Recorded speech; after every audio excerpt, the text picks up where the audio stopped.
The Truth About Goblins. Epilogue. It was warm for that time in autumn. One would expect a chill in the air. Already the leaves overhead had changed color, the green shades of summer vanishing along with the season. But the sun shone overhead, its rays filtered through the foliage of the oak trees scattered in the cemetery, and all the brighter despite the black clouds looming in the distance. Below one of these trees stood a man, gazing at the branches as they swayed in the gentle breeze. The warm air brushing past his skin would have been an altogether pleasant sensation had he been capable of feeling it. But he felt nothing. Not now, not anymore. He did not feel the warmth of the breeze on his skin, nor did he feel the fresh earth beneath his feet. Lost to him also was the pain in his battered limbs, the lingering sting of the scars that covered his injured body. Gone was the hunger in his stomach, and the thirst in his throat, along with the dull ache in his head as his body in its entirety cried out for rest. He felt none of it, though he was suffering. Truly, had he cared enough to take stock of himself, he would have been shocked to find just how closely he resembled a living corpse. A passer-by could mistake him for one of the dead, if he wasn't careful to keep concealed. Leaning against the tree, he hugged the shadows.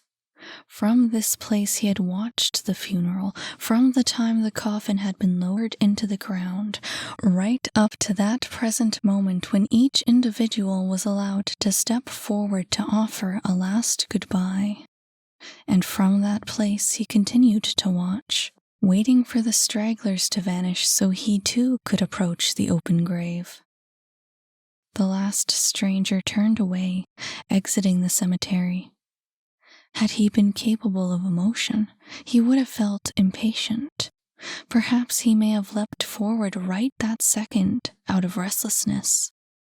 But emotion, too, was lost to him, a foreign concept now that he had all but ceased to exist.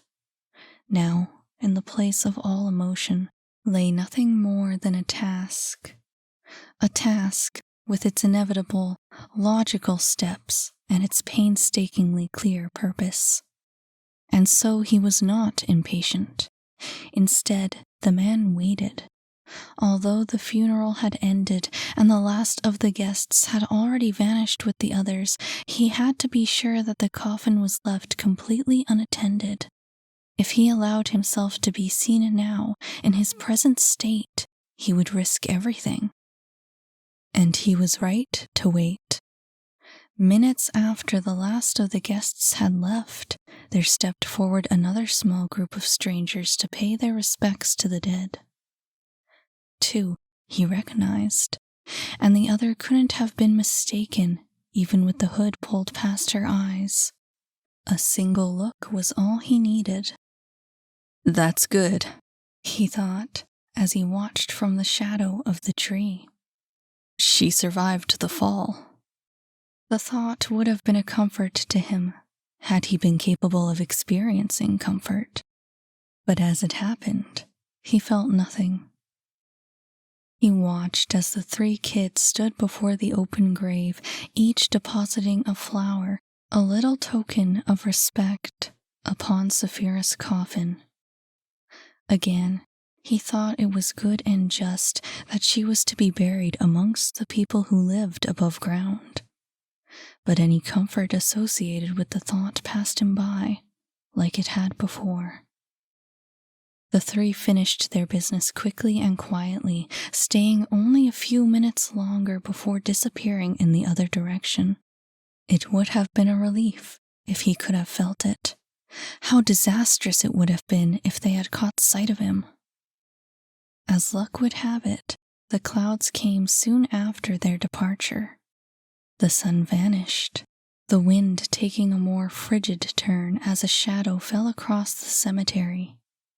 It seemed appropriate that these last moments should be spent under a graying sky. though he couldn't have cared less. Still cautious, he made his way to the grave. He had to be quick, he had to remain unseen, or his plan would fail. Fortunately, the cemetery was empty. Saphira's had been the only funeral that day, and as it happened, he had managed to stay hidden from view right up to that moment, the moment when the coffin would be left on its own, the small space of time before the actual burial was to begin. It was time to act. Approaching the open grave, he glanced at the tombstone. He didn't bother reading the epitaph, but the name drew his attention. Anastasia Green, he read. It is how it should be. Buried under her proper name, Saphira would rest beneath the same earth as her parents, the family she had never had the chance to meet. Yet another comfort that was lost to him. Jumping down into the deep grave, he inspected the latches on the coffin. Of course, they were sealed to prevent any mishaps, but centuries of experience with magic rendered the fasteners useless, and he was able to open the coffin with ease. Had he still been capable of feeling, there would have been a moment of hesitation, a moment when he would wonder at the strangeness of it all. He, a living being, and she, nothing more than a corpse now that the soul had departed the body. Surely they did not belong together. But none of these thoughts occurred to him, and so it was without a trace of indecision that he lifted the lid to the coffin and slipped inside. There had been one item of concern as he had laid out the plan in his mind. What if the coffin was too small? But his fear was misplaced, for upon entering, he found the coffin to be much larger than Saphira's body.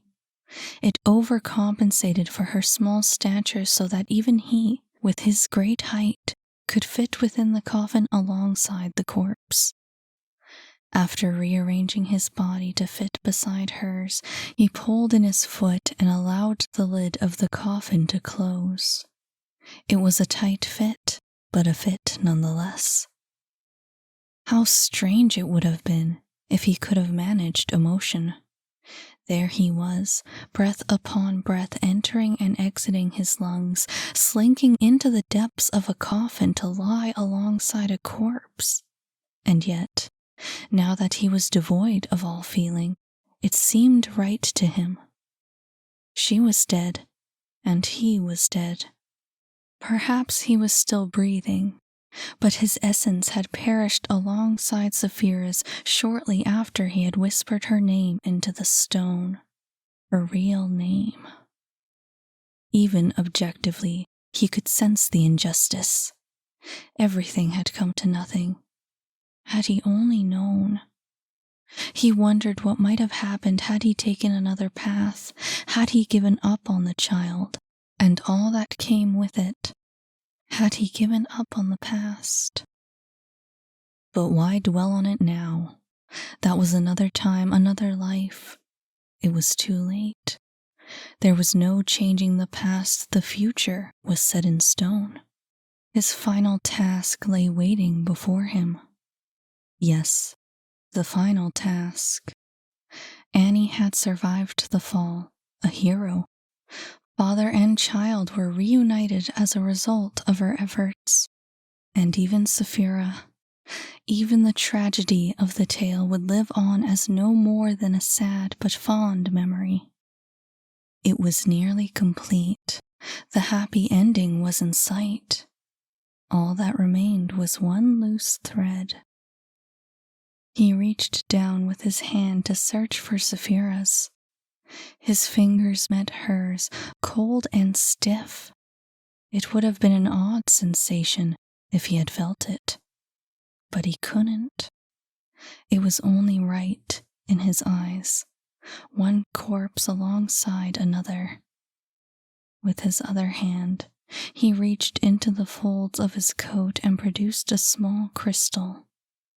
Surrounded by the darkness of the cramped coffin, he heard a gentle tapping from outside. It sounded like rain. He listened to its sporadic rhythm as he ran his fingers over the stone. Its sharp edges were familiar to him, familiar as the leather cord wound across its surface. Familiar, too, was its color, though he couldn't see it in the dark. But in his mind he knew it. That listless black, that shadow of a shape. He brought it to his lips. Though devoid of emotion and feeling, there still surfaced a moment of hesitation. So fleeting was this moment that it could hardly be called a moment at all. Rather, it was a string in time, a flash of a flash, the desperate thought that perhaps there was hope. The thought that, maybe, the story did not have to end for him. Along the line of life, years into the future, feeling, desire, might return to him. Still, there might be a chance among chances that something could be reawakened if he would only give it the time. Was it truly too late, even now? But the hesitation, if it could even be called hesitation, came and went without much sway. Within this state of heart and mind, he could not be moved. With the crystal close to his lips, he prepared himself for the final task and whispered his name into the stone. Rumpelstiltskin. A familiar light swelled in the depths of the crystal, bathing the interior of the coffin in a green glow. A strange sight, the two bodies crammed so closely together in such a confined space. But it all passed from his eyes as the light reached its peak. He felt something. Warmth overwhelmed his body and reached down past the tips of his fingers and toes. It filled him. His heart felt light, and the green glow had vanished, giving way to rays of soft white and gold. It was all he could see. Saphira? And then the light was gone.